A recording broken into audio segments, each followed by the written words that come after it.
इससे पहले भी पोलियो एरेडिकेशन में रोटरी क्लब का नाम हमेशा लिया जाता है।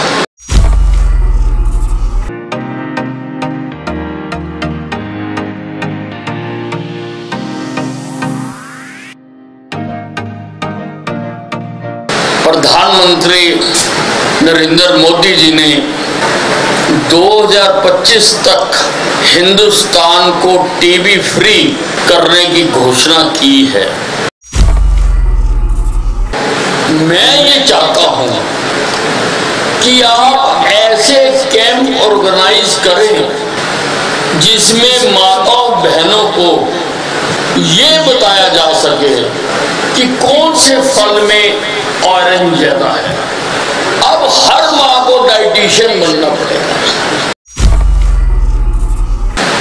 राही सागर के पास गया, उसने सागर से पूछा कि हे सागर, नदी का जल मीठा और तेरा खारा क्यों है?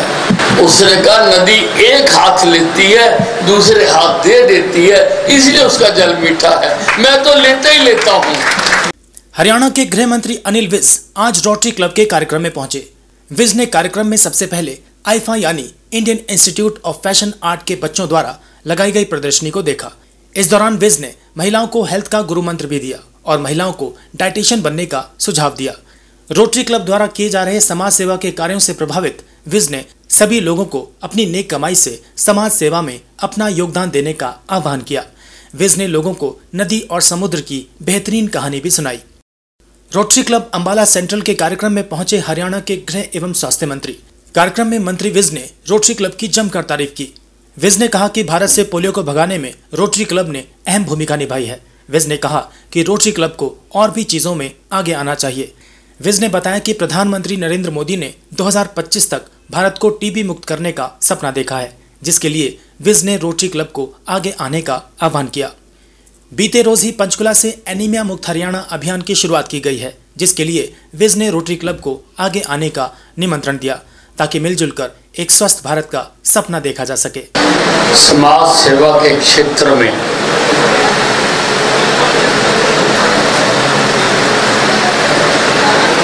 इसकी बहुत पहचान है।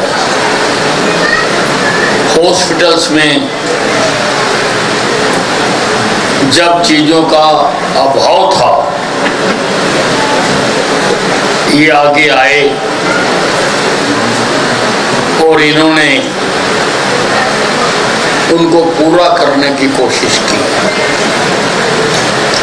इससे पहले भी पोलियो एरेडिकेशन में रोटरी क्लब का नाम हमेशा लिया जाएगा। इस उपलब्धि को राष्ट्र कभी भी भुला नहीं सकता है। ये बहुत बड़ी उपलब्धि है। चैलेंजेस और भी हैं। प्रधानमंत्री नरेंद्र मोदी जी ने 2025 तक हिंदुस्तान को टीबी फ्री करने की घोषणा की है। मैं चाहूंगा कि रोटरी क्लब इस कार्यक्रम में भी सरकार के साथ जुड़े और हम अपने देश से टीबी को खत्म कर सकें। अभी कल ही पंचकुला में हमने एक कार्यक्रम लॉन्च किया है, एनीमिया फ्री हरियाणा।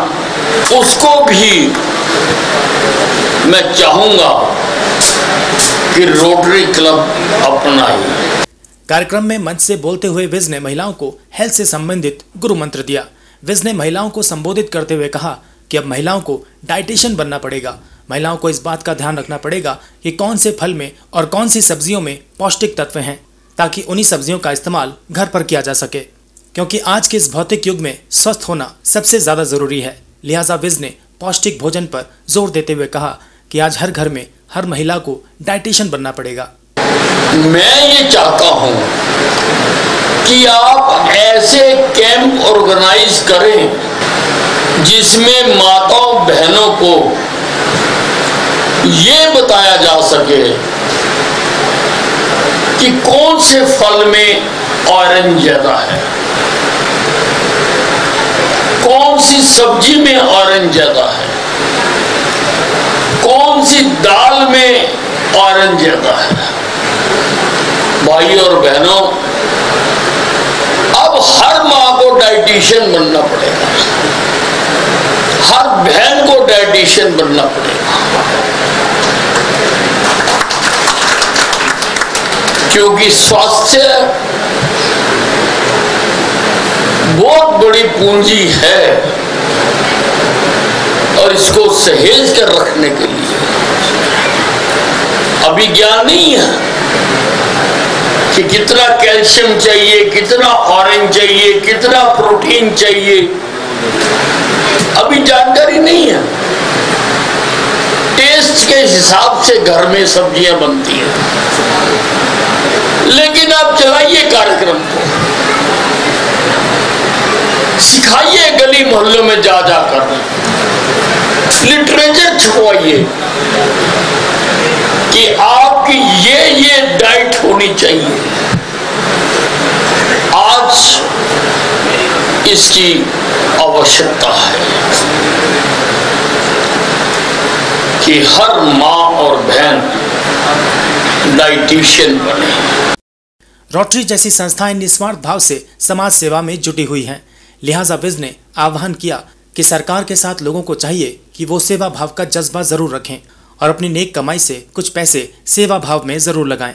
विज ने इसके लिए एक नदी और नहर की एक सुंदर सी कहानी भी सुनाई और लोगों को अपनी कमाई से समाज सेवा में कुछ न कुछ खर्च करने के लिए प्रेरित किया। मैं कहानी सब जगह सुनाता हूं, इसलिए यहां भी सुनाऊंगा। एक प्यासा आदमी नदी के पास गया, उसने पानी पिया, पानी बहुत मीठा था। उसने नदी से पूछा कि हे नदी, तेरा पानी मीठा और सागर का पानी खारा क्यों है? नदी ने कहा, मैंने बहुत दूर जाना है, तू जाके सागर से पूछ। राही सागर के पास गया, उसने सागर से पूछा कि हे सागर, नदी का जल मीठा और तेरा खारा क्यों है?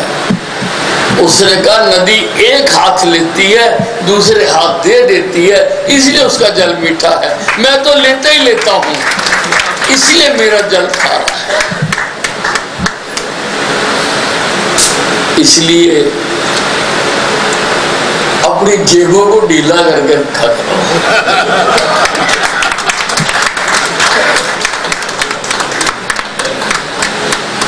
आप किसी की सहायता नहीं कर रहे होते, आप अपना कर्जा उतार रहे होते, अपने जीवन को निर्मल कर रहे होते, अपने शांति को बढ़ा रहे होते हैं। और सच मानिए, किसी की मदद करके देखिए कि आपको कितना सुकून मिलता है, कितना सुकून मिलता है। किसी भूखे को रोटी खिलाइए, किसी निर्वस्त्र को वस्त्र दिलाइए, किसी के पास दवाई के पैसे नहीं है उसको दवाई दिलाइए। आप करके देखिए कितना सुकून उसी वक्त मिलता है।